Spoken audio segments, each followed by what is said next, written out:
आज आम बनइबा कोबी आलू सालाद। राधे बंधु मैंने मिनिभेज किचन एंड ब्लॉग को आपण मानक स्वागत। प्रथम आम कोबी आलू को छोट छोट कर काटिदेबा। कोबी को लुण हलदी आ गरम पानी दे धोईदेबा। कड़े तापर तेल गरम कर आलू को आम भाजीदेबा।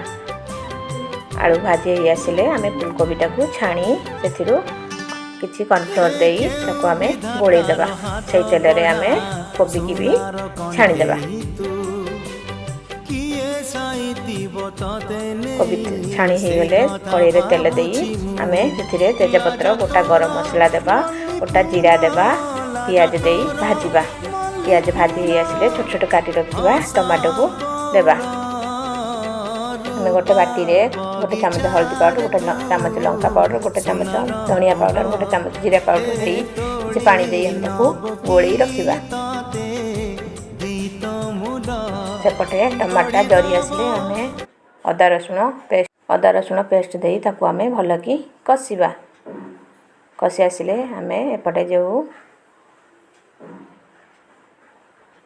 पानी करथिले किछि लुण दे आम भल कि कषा। से पानी टी को आम ढालीदेबा।